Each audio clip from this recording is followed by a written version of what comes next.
Jaya Radha Madhava Kunja Vihari. Hare Krishna, dear devotees. On behalf of the ISKCON Ministry of Education, we'd like to welcome everyone to this conversation today. This is part of the Books Are the Basis Week 2024. And again, this year also we have a discussion with different ISKCON leaders, different devotees about the importance of reading Srila Prabhupada's books. And today's session is on reading retreats. And we will, in a moment, find out what is a reading retreat. And I'm very delighted and honored to be the host or the moderator for this session. We have wonderful guests with us. We have here, first of all, His Grace Vaisesika Prabhu. Thank you so much for joining us. Hare Krishna. Hare Krishna. Vaisesika Prabhu, of course, doesn't require too much introduction. He's a disciple of Srila Prabhupada. He joined the movement in 1973 when, as a young man, he was searching for God, and a friend gave him the Back to GodHead magazine. He joined the San Francisco Temple, became a full-time devotee, and basically the last 50 years has dedicated his life in Srila Prabhupada's mission, traveling, lecturing, counseling devotees. He's also the leader of ISKCON Silicon Valley, a wonderful community that has been developed over the years. And Prabhuji is also the author of this book, Our Family Business, and of course a great inspiration behind book distribution in ISKCON. Over the years, several very successful international initiatives have been started by Prabhu, and in this way increased book distribution globally. And Vaisesika Prabhu also serves as an initiating spiritual master, so it's a great honor to have your association. Then we have with us His Grace Navina Nirada Prabhu, also a well-known person in our movement. He joined ISKCON in 1984 in Zurich, Switzerland. And he has been one of ISKCON's leading book distributor for many, many years, or decades, we have to say. He's a disciple of His Holiness Radhanath Maharaj, and is traveling also globally, inspiring devotees in Krishna Consciousness, giving different seminars, lectures, and of course also on outreach and book distribution, but not only, but also. And is still a distributor of books, great inspiration for many of us. So thank you also for joining. And then Hare Krishna. And then also we have Gopal Champu Prabhu with us. Gopal Champu Prabhu also, we will hear, he also participates in the reading retreats, and he joined ISKCON in 2015 and in the famous New York City Harinam Ashram. We all know the glories of these amazing initiatives. In New York, there's a lot of book distribution going on, and Harinam, so Prabhu joined that ashram, served as a full-time book distributor for, I think, 6-7 years till 2021, then changed his ashram, and today he serves as a Sankirtan leader and the vice president of ISKCON New York City. So thank you also for joining us. Thank you. It's a pleasure to be here. Yeah, and my name is Krishna Das. I'm serving here at ISKCON Zurich, Switzerland, and I'm serving also in the ISKCON Ministry of Education, specifically for this program, The Books Are the Basis. And yeah, let's jump into the discussion. I'm curious to learn more about this reading retreat, because in ISKCON we know there's many retreats. Here in Switzerland we have soon the Bhakti retreat, there is the Japa retreat, but we are talking about a reading retreat. And that's something, yeah, I find it fascinating that we also have reading retreats. And I don't know whether Vaisesika Prabhu wants to start explaining a little bit about how did it actually start? What was the idea behind it? When did it start and how it was developed? The idea of coming together, especially in a holy place in Govardhan, in Vrindavan, and just reading together for hours and hours. Would you like to share a little bit about the start of this? Yeah, sure, Prabhu. Thank you very much. I started going deliberately to Kartik about 23 years ago. And a godbrother had inspired me once and said, well, you shouldn't miss it. So I started going, and I found that month was a good time to stay in one place and study. And I started by living at the Goshala in Vrindavan.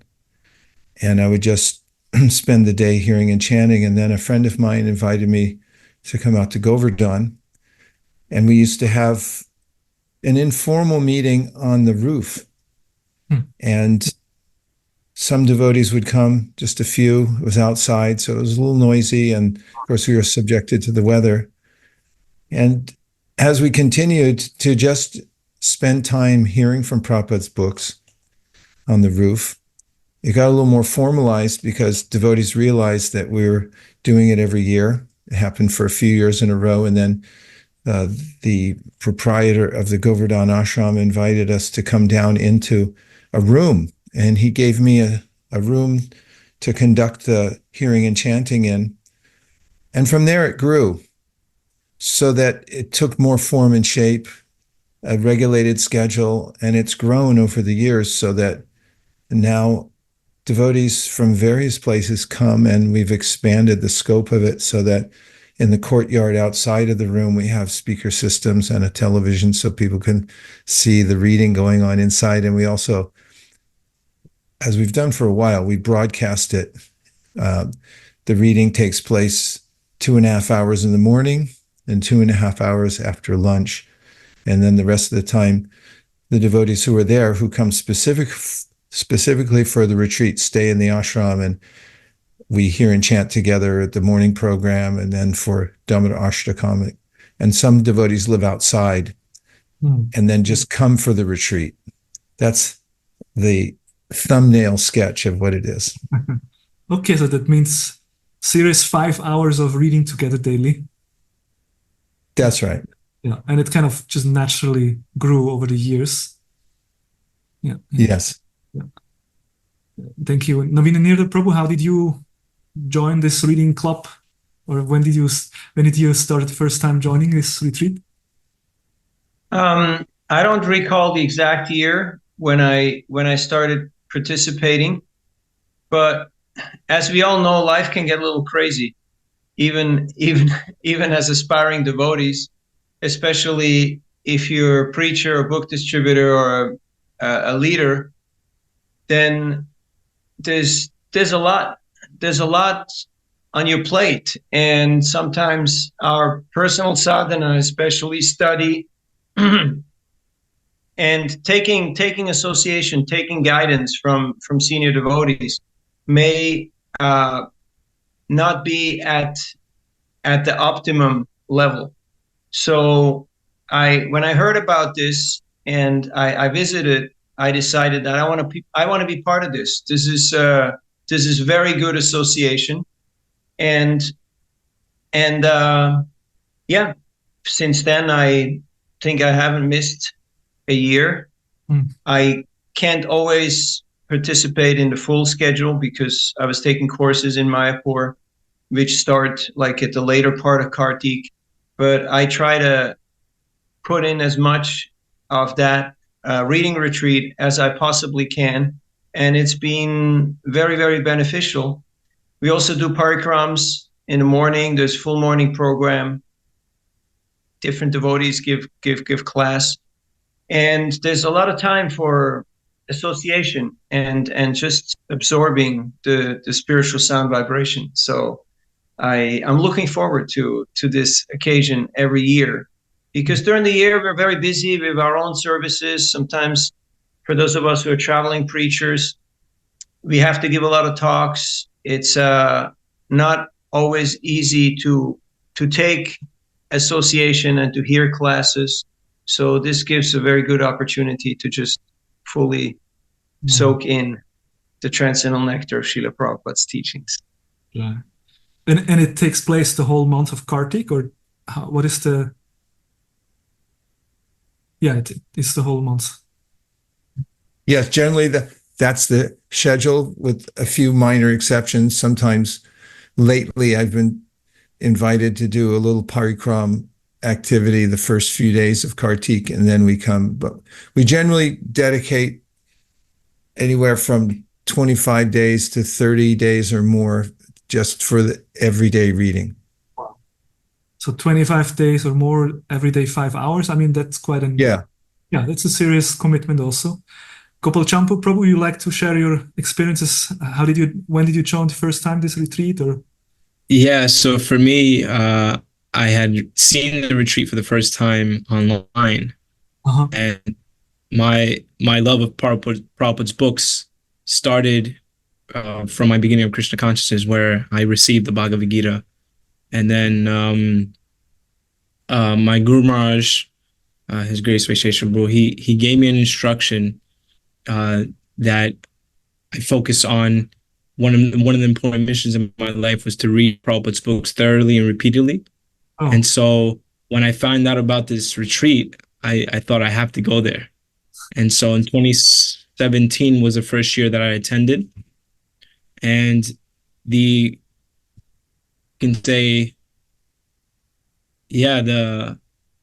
was amazing. From the first retreat, I felt like you were in like a rocket ship, getting ready to launch off, where, for hours a day, you were there and just strictly hearing Prabhupada's books. Now, because I was doing Harinam for 6 hours a day, it was kind of just like a transition now to hearing Prabhupada's books for 6 hours a day. So it was a nice time. And throughout the years, I've taken on service at the retreat to help devotees get settled into the Dham. And what I like to think of meditating on is on Shivananda Sena, who would do that, arrange for devotees when they were coming to the Dham, because it is a lot. Devotees are coming from all over the world. They're coming to a place in the middle of nowhere, you can say, in one sense, and so much trouble they're taking to come there. So what's very nice at the ashram is that Sikh Krishna Maharaj and the devotees there, they provide a very nice facility where devotees don't have to think about the prasadam they're going to take, and they don't have to worry about any other services. You can just come there and focus on hearing and chanting for, that period of time that they're there. And I found in my life it's been very impactful. And I've seen devotees that have come there be transformed throughout just the course of that one Kartik, where, at the beginning they came and maybe it was like their first time in India, multiple times I've seen. And then by the end of the retreat, they wanted to take on the process of Krishna consciousness fully, and they want to take initiation, just from attending that reading retreat. Mm-hmm. I like the point you made. Like, usually you're standing 5-6 hours on the street distributing books, and now you're sitting and hearing about Prabhupada's books.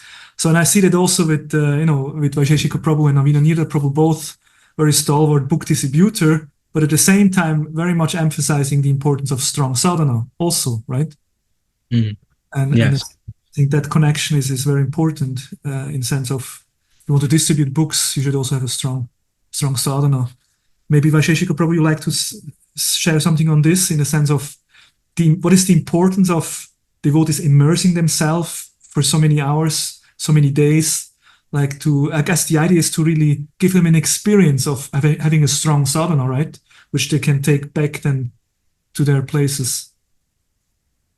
Yeah, definitely. Navina Prabhu is one of the great examples in ISKCON. You can always find him before Mangalarti, finishing his rounds, and then whenever you catch him anywhere alone, he's reading one of Prabhupada's books. He's gone through the Bhaktivedanta exams before anybody did, practically. And then he dedicates the rest of his time to going out and distributing books. And I see that as an ideal lifestyle. If you're able to have that kind of work where you just stay absorbed all day long in either reading or distributing, then you're enveloped in the internal energy.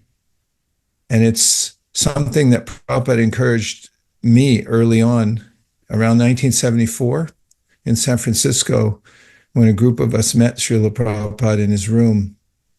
And we were discussing how our party was going on book distribution, and Prabhupada very pointedly said to us, "You must also read my books. I've not written them just for selling." He said, I want you to read my books, become pure devotees, and go back to Godhead. And it was stern the way he said it.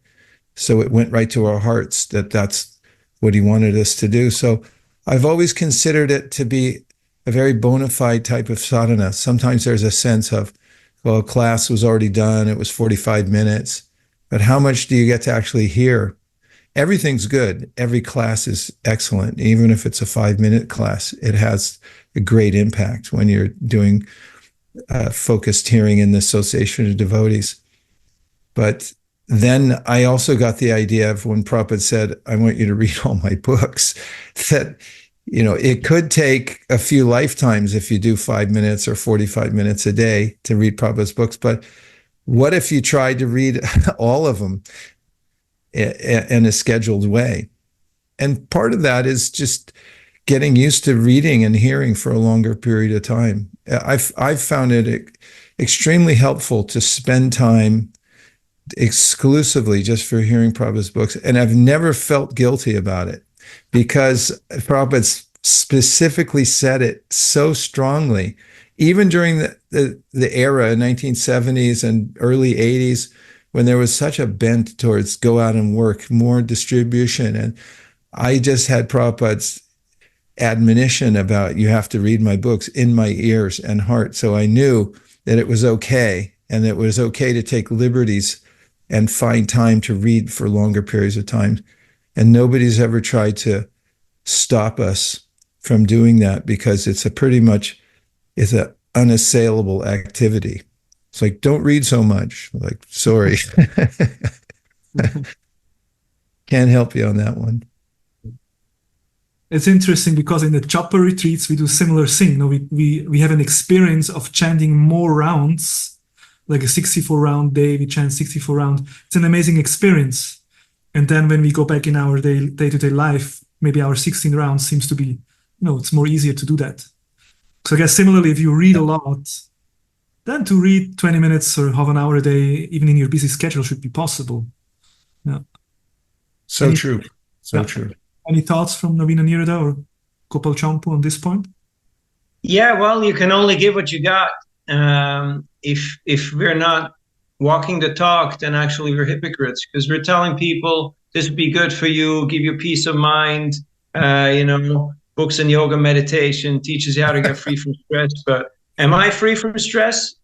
Do I have peace of mind, or am I going crazy? Now, of course, we may say I'm going crazy for Krishna because I'm doing whatever I'm doing to please Krishna. At the same time, we have to walk the talk. And that is being a humble servant and follower of Srila Prabhupada, following the Acharya, our founder Acharya. He got up every night at midnight and translated 6 pages. And it took him a couple of hours, sometimes several hours, to do so. So that was his sadhana. For those of us who lived in the era of constant marathons, we had 5 marathons back in the day per year. I have 5 marathons a year. So it can come to a point where we kind of miss that intensity, that samadhi, that exclusive absorption, where we're fully dedicated to one single-minded goal, hearing and chanting about Krishna. And as Vaisesika Prabhu pointed out, sometimes the class is nice, it's a good start, but then you want to keep going. And so to have that facility, that liberty to just exclusively hear Prabhupada's books is a lifesaver. It's very much important. And I would like to see this type of reading retreats happening regularly, regionally, wherever devotees are. When we actually gain that taste, that affinity for hearing and chanting, then we can't live without it. It just becomes our way of life. And we're looking for the opportunity, and we create association according to our taste. And that is a very healthy, it has helped me a lot in my Krishna consciousness, because I could spend time with my mentors, my friends, and what Gopal Champu Prabhu described. I could see, and we always see it better in others, the transformation taking place of a new person who steps into this environment and just becomes mesmerized by Krishna's all attractive qualities. So that gives a lot of faith, that gives a lot of courage and a lot of conviction that yeah, it's worth the little hardship, the the little extra effort to make this gift, this offering available to others. Thank you. Gopal Champu, probably you like to add something on this topic? Yes, I was thinking the other day I read in the second chapter of Bhagavad-gita, Prabhupada said in one purport, he said, repetition of something is necessary in order that we understand the matter thoroughly without error. So I was thinking the importance of hearing Prabhupada's books again and again is that the philosophy of Krishna consciousness becomes so thick, so solidified in our consciousness that then we won't waver according to the whims of the mind. So just hearing, the repetition again and again, and then going to this retreat and being very purposeful with hearing Prabhupada's books for hours a day is kind of like an osmosis that happens. And the consciousness, starts to transform, and we start to think. It's interesting. I've had this experience many times where hearing Prabhupada's books again and again, sometimes you'll be listening to a purport and you can almost foresee what's the next word, what's the next thought that Prabhupada is going to bring up. So I just think it's very nice when we can get in that you could say that stream of consciousness is like we're kind of entering into that realm that Prabhupada is dictating this knowledge from. And one thing that His Grace Vaisesika Prabhu always mentions at the retreats is that I know that in my life I won't be able to write as many books as Srila Prabhupada wrote, with that intensity where he wrote them, but I can at least try to read the books with as much intensity that he wrote them. So I think that's a good meditation to have, that Srila Prabhupada was so purposeful and invested the best time of his day every single day to put this knowledge out for us. And then the least we can do as his followers is try to read with that much intensity as well. Beautiful point, as an expression of gratitude also towards Prabhupada. Yeah. I'd like to talk a little bit about the unique dynamics that the group reading bring. I mean, I can imagine, it's one thing if you sit alone in your room and read. It's another thing if you sit in a room with many people, many devotees, and you read together. Would you like to talk about this, like the kind of the dynamics or the spirit that comes, or the benefits also from reading together? What are the benefits of reading in a group and compared to reading alone? Any thoughts on that? Sure. Should I say? Yeah, sure. Yeah. First of all, I love reading alone. I like to sit in my chair and put a do not disturb sign up and just feel the serenity of being with Prabhupada, because I feel like he's directly speaking to me through his books, and it's a really nice meditation.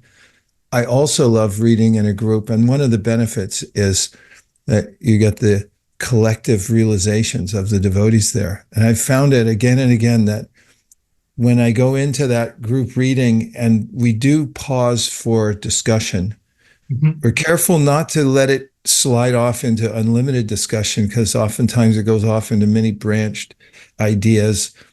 And we actually keep it as a sadhana, so we try to keep up a certain number of pages a day.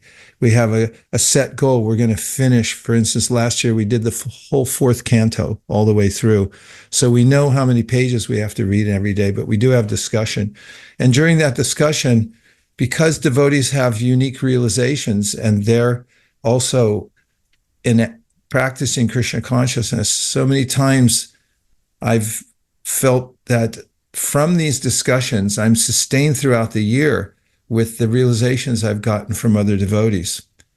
Devotees may have been reading from other places, and then they reference what Prabhupada's saying in a particular place that I never thought of. And it gives that extra dimension to the process. And I guess finally, not completely finally, there's many things to say, but what I'll say for now is just the experience of being together in the room and noticing that the other devotees really enjoy sitting there hearing. There's a way that the dynamic of that, there's people out in the courtyard that some of them have flown in from other parts of the world just to be there to sit and hear. And others are cramming into the room, even if it's hot and they're crowded in. And it makes me think, wow, this is really valuable. Look how these devotees have come just to hear Prabhupada's books. My mind's saying it must be very special if we're going to this amount of trouble to do this. Thank you for sharing. And I like your point that you also like to read alone, because certainly there is also benefits on personal study. But yeah, the collective kind of realization that are shared certainly. Yeah, I just add one other little point, and that is that it doesn't have to be at Govardhan. It is ideal in a holy place. And we do find Govardhan to be special because it's sequestered, we're sequestered there, and it's a little out of the orbit of, like in Vrindavan, there's so many things going on, so we sort of hide out there. But you can do this anywhere. If you plan ahead, and whatever region of the world you're in, you create a safe house where you have to have a password to get in, because you're going to go in there to read and hear and chant, or you set up the circumstances just to hear Prabhupada's books and discuss them. The same magic happens everywhere. Mm-hmm. Thank you. Other comments on this topic of benefits of group reading? Yeah, it's like Sankirtan, that Krishna manifests himself in the association of the devotees who are sincere in their intent to hear and chant about him, like in the house of Srivas Thakur, Srivas Sangam, or in other events where the devotees have one exclusive purpose. Then through their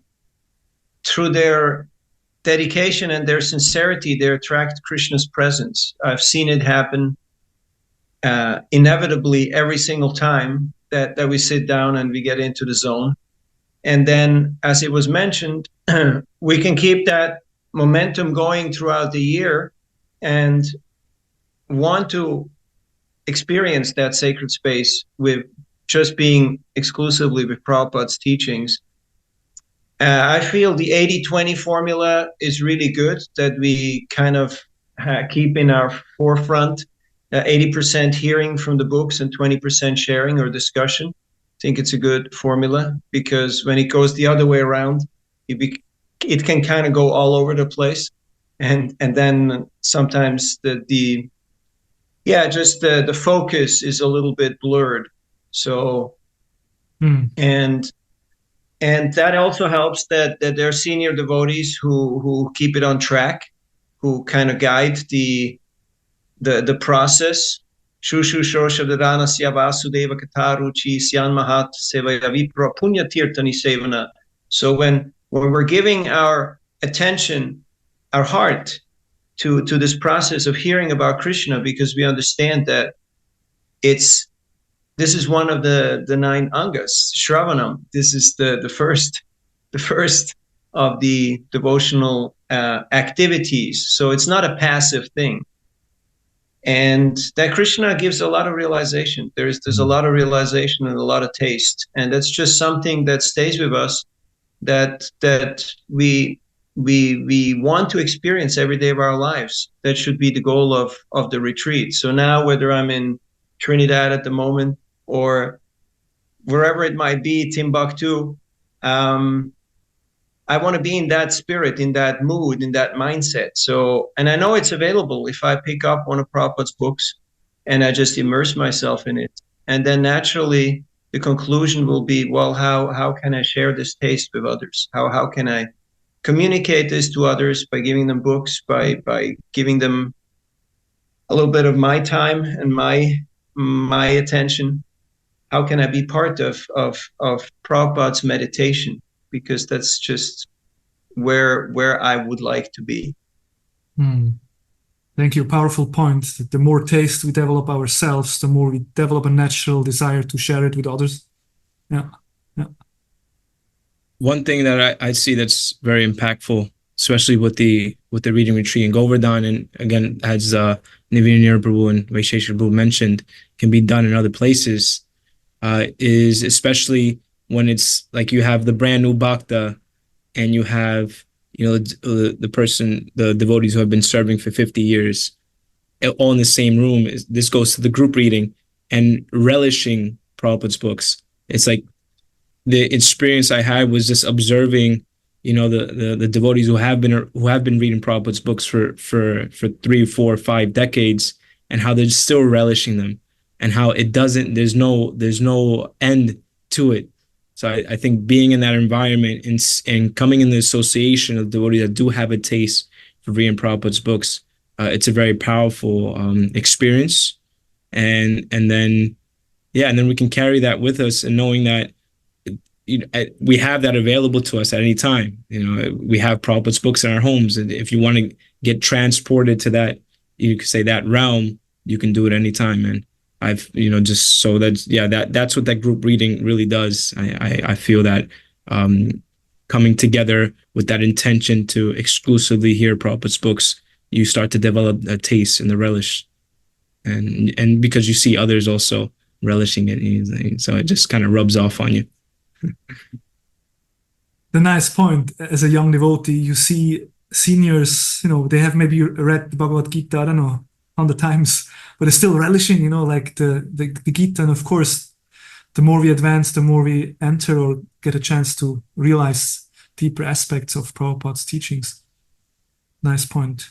Vaisesika Prabhu, you mentioned that, of course, it doesn't require to be at Govardhan. It can be in any place.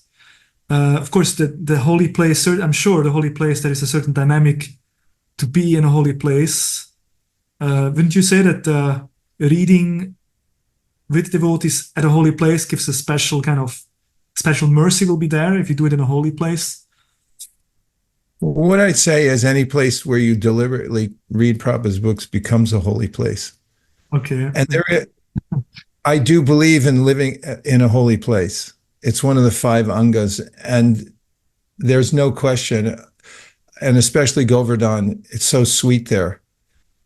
There are some austerities, obviously, that go with going to India. Sometimes it's noisy at night. They have weddings at 12 midnight that are the loudest productions on earth and so forth. And devotees do a lot of austerities. It's sleeping on the floor and getting up and showering in one place, one shower or 2 showers for 20 devotees and so forth.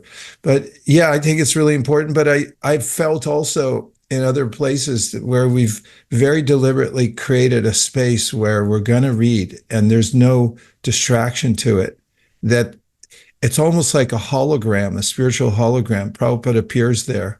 And the yajna can take place anywhere. It's such a edifying and very well aligned type of sacrifice to read Prabhupada's books, because they're the prime sound vibration of ISKCON, and there's barely enough time in doing all our services to enter within that. And one of the realizations I have is that when we read deeply and for extended amounts of time in association with devotees anywhere, we begin to realize that Prabhupada's books are unlimited. There's a tendency often to say, okay, why don't we read all these other books? Which is fine with me, but Prabhupada said, assimilate what you have first. And well, good luck assimilating everything Prabhupada wrote, because it's so extensive that it's really hard to enter into. And that's part of the realization that comes with this group reading. We picked Govardhan partly because it's so isolated, and that ashram was developed specifically for those who are preaching and who want to then go into a secluded environment. And because there's this tacit understanding that those who are there specifically to repair to a place where they can get themselves ready to go back out again. It's nice to have that intentionality. Yeah, also as part of the spirit, not just I want to absorb for myself, but with the intention to then afterwards share it. Yeah, I think just the difference. I have a place I normally stay in Vrindavan. And then when we're there, we'll hold some programs in the room. And oftentimes people just come knock on the door, say, hey, how are you doing? I say, I didn't know you were here, and now I heard you're here. It's a lot of distraction, and where are you going to take prasadam and this and that. But when we go to Govardhan, some people call that place a palace. I call it a fortress, because we're going into the fortress, and the reason it's rare is we barely ever get a chance to just sequester ourselves for one reason and one purpose only, and that's to hear Prabhupada's books. And you may say 5 hours a day. Well, that's not very much. You have 24 hours. Well, try it and see how it feels. Because all the arrangements that Gopal Champu Prabhu and his team make for us to do that there, which he's working 24/7 for at least 2 months beforehand to get everything arranged. And then while we're there, he's running interference like a football player to make sure we can get downfield, just so we can stay in that space and hear 5 hours a day. And the rest of the time, we also notice that, you have to do your morning program, you have to do your rounds and everything else. So to get to that 5 hours of pure hearing is something very rare. And just hearing from Prabhupada's books is very rare also. We don't get to do it very much, and we realize it when we're in that environment.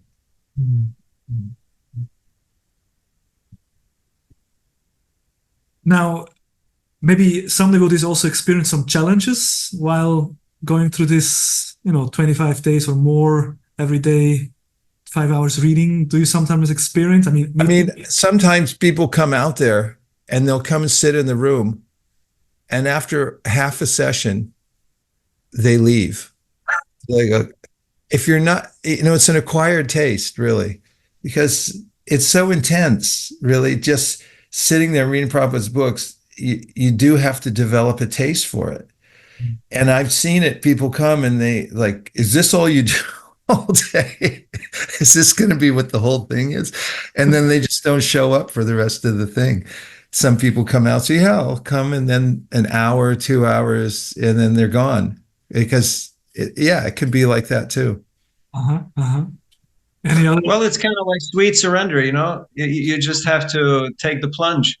You can't hold back. You can't do this type of hearing for such prolonged periods of time, just half-heartedly or just whimsically. It really requires a certain amount of focus and dedication. Otherwise, the mind will take you to a different place, and you'll go like, "Oh, I think there's a lot going on in Vrindavan," or "Let me get out of here," or "I need to go shopping," or. So it is an exclusive dedication, one-pointed goal, and I think we all benefit from this type of experience, this type of intensity that every devotee has experienced in their devotional service when they were in this I'm all in. This is what I'm going to be doing. Mm-hmm. And I feel that it's very much required in every type of service, whether you're a book distributor or a preacher or pujari or a cook or a manager, that I'm just going to do this, come hell or high water, no matter what material energy throws at me. I'm going to stick it out, no matter what. And then Krishna just does the magic and just carries you all the way through. Mm-hmm. Yeah, I've definitely had the experience where at the beginning of the retreat, I feel like I'm just immersed in Tamagun. And sometimes it's difficult. Yeah, it's hot. The fan sometimes doesn't work. The electricity goes out. Sometimes you have construction going on next door. The monkeys are running all over the place, making a lot of noise. So yeah, there could be some austerity involved, and it's definitely a yagya. But like as Navina Nirada Prabhu was mentioning, once you kind of dial in and say, I'm here to do this, then at some point, then it clicks and you're like, okay, this is what I'm doing. And then you start to get into the flow of it. So it's just, for me, because I'm in so much Tamagun, especially, then it's just getting through that first, usually I see a couple days of just like, and then, okay, my mind is right. Mm-hmm. And do you also, give some introduction and guide the participants a little bit about these possible challenges? Is there some kind of introduction to the retreat? Okay, be aware, this is what's happening now. We just push them into the pool and say, learn how to know. No, well, the thing is, the devotees have come there with that intention. So I've had the experience that the devotees that have come there with that purpose, they're planning it all year. And as soon as the retreat ends, they're already asking, when's the next one? What are the dates? And they start, So I've had the experience that the devotees always end up blissful, and then at the end they don't want to stop. And generally, what we've done in years past, we want to meet our goals. So sometimes we end up reading for 6 or 7 hours a day just to finish, the books. And like we don't want to stop. It's like, and then the last day of the retreat, we're like, no, we want to keep going. There is a lot of sharing outside of the classroom or outside of the reading room. So there is what you mentioned. It's not like a preparatory introduction.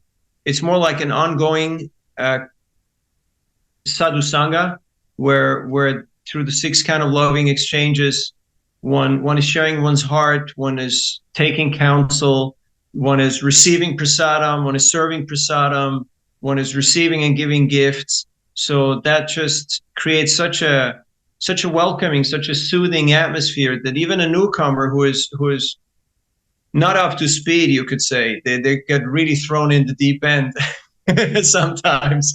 But they pick up momentum, they pick up speed really fast, and they just stick it out and have amazing realizations and transformations. So it's very wonderful to see that.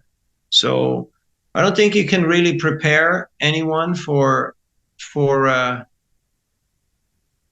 any type of spiritual intensity, that type of experience, but it's more just being there together and experiencing that sangha, that Vaishnava camaraderie and support and kindness that is very, very life-changing, very touching. It's just a great bond that gets created, that stays with you throughout the year, throughout your life, because of that intensity of the experience that you went together with. It's like your plane crashes somewhere in the Andes, and you go through whatever people go through to make it out alive, Hey, we're a survivor. I'm a survivor of the 80s or of the 90s and it's more than just getting through with it. It's really taking shelter of Krishna, taking shelter of the process, and especially taking shelter of the association of the devotees, because Krishna is very kind, but the devotees are even kinder, and they can always encourage us and give us good advice. Yeah, I can imagine if you listen 5 hours, then naturally have also a desire to talk about what you heard, and that maybe goes on during prasadam, and in the evening you talk to someone. There's a lot of processing that happens. It's not just like you're just cramming hours in there because we have a quota to reach and we have to run out the clock. But it's Krishna is not different from the Bhagavatam. So Krishna is there present, and that is very much palpable. That is very intensely. A very intense experience, actually, when Krishna manifests himself in his different forms and varieties, and that comes sometimes in the form of tough love. That I every year I realize my limitations in different ways, and then I also see how by the stick of the mercy of the Vaishnavas I can carry over my shortcomings, my lackings, my insecurities, and that's very, very reassuring that the process works. Reading Prabhupada's books together with devotees, it works. And you will not be the same person. And I dare you, try it out, make the experiment, and you will see for yourself. Krishna Premarupa Prabhu, I just following up on what Navina Prabhu was saying, the style of reading, it's not exclusive. In other words, there are many different styles of reading. You can go slow. You can stay on one purport. You can stay on one chapter. You can go deeper readings. This style where we go through, for instance, a whole canto within a month has its special benefits, as the other ones do too, unique, special, in that when you hear each chapter contiguously all the way through, you get a sense for the canto. For instance, when we heard the whole fourth canto, it's a kind of medicine like no other. Prabhupada's emphasis on being careful about mixing with the material energy, you know, the Puranjana story. It really, in its entirety, becomes a mindset for us. We're left with such a deep impression. And in that way, over the years of hearing in this kind of circumstance, I've come to think of the Bhagavatam more and more, as it's mentioned in the 10th canto, as medicine. And I've had this thought about how every psychological condition, every anartha that I have that I think is unique, the Bhagavatam reveals. I'll hear a section, it's like, how did you know? That's how, about that attachment, and it's exactly like that. And you can feel in that environment when you're hearing through a whole canto how merciful the Bhagavatam is to untie, sometimes gently and sometimes more forcefully, these various anartas and psychological vitaraga bhaya krodha attachments and aversions we have to the material world and confusions. It undoes them all. And I think in that environment, when we give it enough time, you know, like a Mamchayo Vyabhicharina Bhakti Yogena Sevate Saguna and Samiti Taitam Brahma Bhuya Kalpate. I always think of that verse, which means if you just keep doing devotional service and don't stop for any reason, I think of it as a metaphor of a plane taking off. You get more and more speed, and all of a sudden, ooh, we just lifted off there. And it's the same with reading Prabhupada's books continuously over a period of time. I feel that the whole room, I think Gopal Champa Prabhu said it, he gave that idea of a launching pad. You know, we all feel it. Yeah, we just lifted off now. And we're above the three modes of material nature. We're looking at things in a different way. And it reminds me of a brahmachari. This was about, 7 years ago. One of the brahmacharis was in the room. We were listening to one of the cantos, and I heard him on one of the breaks, and he was talking to a senior devotee. And he said to him, I don't know what I was thinking. In other words, before the hearing and after the hearing, he's saying, now I realize how attached I was to a particular perspective, and now it's gone. So he said, I don't know what I was thinking before. I was completely in Maya, and now I'm not. So the transformations take place by that continuous reading. Yeah, I think that the transformation is really what we're looking for when we do this kind of retreats. Because, when we speak of reading and studying, sometimes it can be understood as just an intellectual exercise, learning shlokas. I know so many. But yeah, what I can hear from your descriptions, it's really that there is a great transformation taking place for all the participants when they go through such a retreat. Maybe do you have the comments you get from people at the end? How was it? I've heard people say life-changing. Yeah, I just wanted to ask you whether you like to share some testimonials of participant or your personal, just so about transformation. What does it do in your heart when you go through such a retreat? Life-changing, transforming, yeah? Any other? I'll let the others speak because I've just been going on and on. Personally, it's solidified in my life the importance of Srila Prabhupada's books, and that I've had the opportunity to do these retreats now for several years. Even now, that I don't get, now that I started working, I don't get so much time to sit down and hear, but because that taste is there, like my Guru Maharaj, His Grace Vaisesika Prabhu mentions, it's not a question of time, it's a question of taste. So now on my way to work, I'm listening to Chaitanya Charitamrita audiobook. So I'm hearing for at least 2 hours a day Chaitanya Charitamrita. So you can do it in any situation that you're in. If you develop the taste to hear Prabhupada's books, by attending such retreats, then you'll find the time to do it, and by audiobook or arranging your schedule in such a way, because you'll know it's so important and you'll know you want to get it. It's like I don't feel sane unless I get that time to hear Prabhupada's books. Yeah, taste comes from practice, and even more so, taste comes from being in the association of devotees who have taste.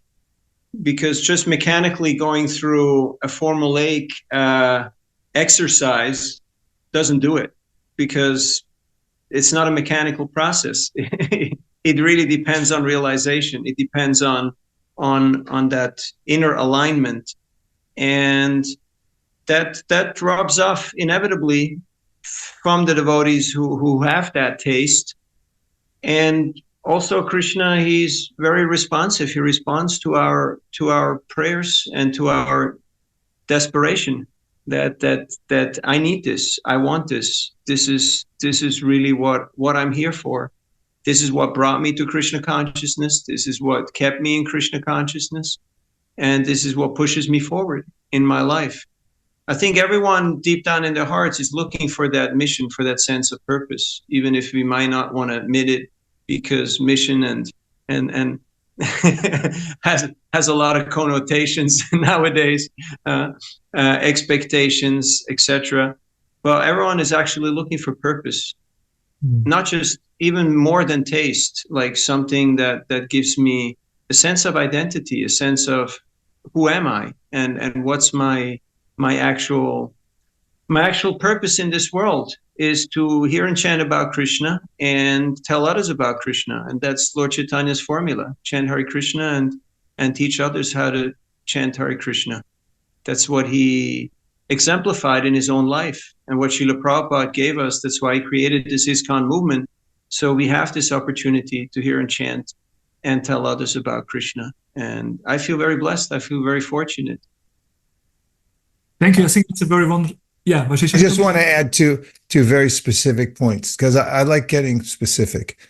Just from last year's reading, there are many points that impressed me from the fourth canto, but here are two that are life-changing, transformational for me. Hearing Prithu Maharaj's speech to his citizens, he talks about, don't praise me because I haven't done anything yet. And this is a kind of a false praise. He wouldn't accept it. The integrity of that, it was so impressive. And then the way he addressed his citizens as a servant leader. He's God. He's a Shaktivesh avatar, and he's appeared there to show by example. And then his leadership and the way he presented is so reminiscent of the way Prabhupada presented also. So, I'm your servant. I've come here to serve you. It's so edifying to hear that from a leader, and especially the avatars who come and say, this is how you lead. Here's the example of someone who's a leader, a servant leader. So that's one point. I just think of the integrity and the humility of Prithu Maharaj. And then the other part is when Prachinabhari, actually Puranjana, because Narada is telling the story to Prachinabhari, and he tells about how this personality is looking for a place to enjoy. And he looks everywhere, and he comes to the Bharatvarsha, and then he finds this park. And in the park, plot thickens, he sees a young woman who's attractive. And the birds are singing, and the flowers are blooming, and then boy meets girl. And in that conversation, it's so revealing that he says to her, like, where are you from? She says, I don't know. I don't know where I came from. All I know is I'm here right now. And that scenario keeps running through my head. You know, the tendency of the mind to find some place to enjoy in the material world. Male, female attraction. We're going to find a place, a nest, and we're going to be happy forever. The Bhagavatam just so subtly points out to you, like, look, here's what you look like when you're doing that. And you can just look in from above in a safe place. You're sitting there hearing, and secretly you're going like, yeah, I get it. That's me. Thanks, Narada Muni, for giving me this insight. And then there's an inoculation that takes place, because every time I notice my mind going to anything like that, that pastime comes into my mind and goes, okay, yeah, that's not going anywhere, or it is going somewhere, but not where you want to go. And that is life-changing. Nobody gets that in the material world. And you can only get it from the Bhagavatam, because that's the medicine. And that's what it's meant to do. Very specifically taking every anartha that we have and showing us, here's what you look like, here's what the result is, and you don't want to do it anymore. Beautiful. I think this is a wonderful point to slowly come to an end of this discussion. Thank you so much. I think we got a lot of inspiration and inputs, and I hope the listeners, some of them will be inspired to also organize such a reading retreats. I think we got a lot of good inputs. We heard about the 80%, 20%, like we should mainly hear. It's important to have seniors who are there to guide the whole session also. It should be a place where you can really focus on it, and the participants should be, they should know what they're getting into it. It should be some commitment should be there. So I think we got a lot of good inputs from all of you on if some of the devotees like to start such reading retreats. And I hope we see more and more devotees coming together and absorbing themselves in reading Prabhupada's books. I don't know, any final words from everyone? I just say that. Yeah, Srila Prabhupada. Yeah. Go ahead. No, please go ahead. Srila Prabhupada mentioned that formerly in traditional culture, people would meet in the morning and in the evening, and they would hear from the Bhagavatam, and they would hear from the Ramayana and from the Gita. And it was just part of the culture. It's just what people would do. Because what else is life meant for? I mean, what do you want to do? Work and die? I mean, that's nothing to write home about. It's nothing glorious. So, and we have seen, as you've mentioned, in different places, devotees are taking it up. Here in Trinidad, the devotees have a morning and evening 1 hour session where they read Prabhupada's books together.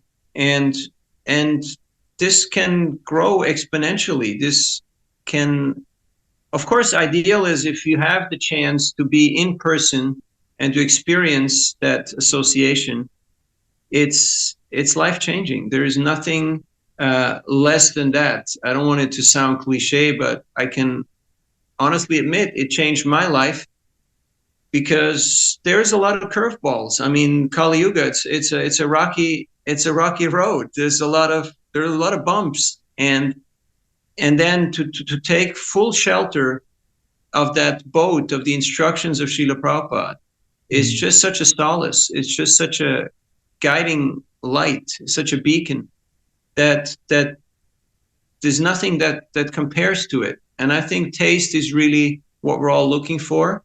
Yes, mission and purpose and dedication and austerity, but ultimately we do what we do because we have a taste for it. So, and that taste comes out when we do that in the association of devotees to please Guru and Krishna. Champu Prabhu, any final thoughts? Yeah, just appreciating today and coming together to hear more. I mean, it made me more enthusiastic to want to read more. And yeah, just thinking that, in conclusion, just thinking about the many times Srila Prabhupada says in his books to read his books, and how, looking back at my own life, how Srila Prabhupada's books have been the GPS, and how no matter what situation of life we're in, no matter what ashram we're in, reading Prabhupada's books should be the center, the fixture. We have that saying, books are the basis. So if we don't have a strong foundation of Prabhupada's books, then it's like, where are we going? I just, this one purport from the CC comes to mind where Prabhupada says, if you don't read the books that I have written, and he mentions Chaitanya Charitamrita, Srimad Bhagavatam, Bhagavad Gita, Nectar of Devotion, then after some time you simply eat, sleep, and fall down. So of course we don't desire that for any devotee. And we see, and I can say in my life, if there's been periods where I'm not reading Prabhupada's books, then stuff gets weird. So reading Prabhupada's books definitely is the you can say the strength and the foundation for us in ISKCON. Thank you. You give the last word to Vaisesika Prabhu. Do the best you can with what you have right now. We may talk about a grandiose plan or going to Govardhan, and that's well and good, and I like it. And I feel fortunate that I'm able to do it. But it doesn't mean that you can't get everything you need in the regular program that is at your temple right now. The main thing is just take full advantage of it. Go to the classes. When there's a Bhagavatam class, even if it's a half an hour, go there and really be present and lean into it. Lean into every word. And if there's a Bhagavad Gita class at night, go to that too. There's so much. I mean, not just so much. There's everything necessary available in what we already have. It's just a matter of taking full advantage of it. I know people who have been very busy in their lives and they haven't been able to attend everything, but they were so hungry for it that they took advantage of what they could do and they got everything out of it. So that's my main advice, is just really be there present and be greedy for hearing Prabhupada's books, because it is a mainstay, as Navina Prabhu and Gopal Prabhu just mentioned. And finally, I thank you very much for what you're doing, Krishna Prema Rupa Prabhu, assembling devotees to talk about the importance of reading Prabhupada's books and so forth. Your service is so important and so much needed, and you do such a great job of it. I feel really honored to have been part of this discussion today, and please keep up the great work. Hare Krishna. Hare Krishna. Thank you so much for your appreciation. Thank you for joining us. And yeah, Srila Prabhupada Ki Jai. Hare Krishna. Jai. Gaur Premanande Haribol. See you all soon at Govardhan. Hare Krishna, Hare Krishna, Krishna Krishna, Hare Hare, Hare Rama, Hare Rama, Rama Rama, Hare Hare.